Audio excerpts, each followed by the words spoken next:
let's go through my trash. I mean, my product empties. I've been saving these to share with you guys. I'm a certified melatonin connoisseur. These are the good stuff. Most of the time I take one, but if I'm looking to like really knock out, I take two. They really make me sleepy. I feel like they help me sleep soundly through the night. I don't really feel too groggy in the morning afterwards either.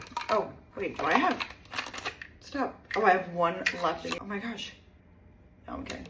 Later. I can't even tell you how many bottles of this I've gone through. The Jergens Natural Glow Plus Firming Daily Moisturizer. It's like $7. I honestly like using this after I self-tan. Maybe it's a placebo, but I truly feel like it is actually firming. Considering it's a self-tan, the scent isn't anything too crazy. I feel like you have to moisturize anyways to keep up a self-tan, so I feel like this just kind of like helps to maintain. But you could also use it as like a gradual self-tanner. Speaking of self-tan, I went through this bottle, Bondi Sands Emerald, for a deep olive tone. I like that this is an express formula, so you only have to leave it on for an hour. I use a lot of different like foaming self-tans. I kind of do it, I would say like once a week, sometimes even twice a week. It just makes me happy. Okay, and this one, I would say it's pretty good. This one is supposed to give you more of like that olive color and look a little bit more natural than like the orange, and I feel like it definitely does. A solid option of self-tan. For makeup products, this foundation really just, it's so good. When I finished the bottle, I mean, I'm scraping the sides of this too. It's just so good. The Giorgio Armani Luminous Silk. It's expensive, so I only like would use it really when I really needed it. It just does something for the complexion. A lot of makeup artists use this one, and I get it. This is a YSL concealer, radiant concealer like pen. I rediscovered this recently and went through it. Realized how much I missed it. I don't necessarily love the brush, but it's so brightening. I feel like this is one of those, like you could just wear it on its own products. If you want to do like a natural no makeup look, but kind of like just brighten the complexion a little bit, like under your eyes, it's like highlight, under the brow bone, whatever. This is really good. I have to say, if I used a product up all the way, that most likely means I loved it, because I try a lot of products for my job, just this, and like sharing reviews of products. So if I used the entire thing, that tells you something. Charlotte Tilbury pressed powder, and there's like crumbs left. I go through a lot of these. This is the Airbrush Flawless Finish powder. I use this like usually to lock in my makeup. It just like blurs the skin. It's gorgeous. This is the shade 1. I use shade 1 or 2. The Refi Primer. I saw so many people using this with the little end. I definitely liked it as a base for makeup. If like makeup like looked really great on top of it. Is it necessary? Probably not. I just switched back to like really not using a primer and just kind of doing like a nice skin prep, and I feel like my makeup kind of looks the same. But I did enjoy using it. I just don't know if it's like necessary. As for skincare, Elemis Pro Collagen Cleansing Balm. I love this stuff. I love a cleansing balm, but this one specifically, like you could just tell the ingredients in it. Like it's good. It's a little bit more expensive than some of the other ones, so I feel like that's like maybe why I wouldn't repurchase, because I tend to go through cleansing balms like pretty quickly. I feel like that's the only con, is just like the price for the size of this. But overall, takes off all the makeup. I feel like it left my skin feeling like good and not stripped. So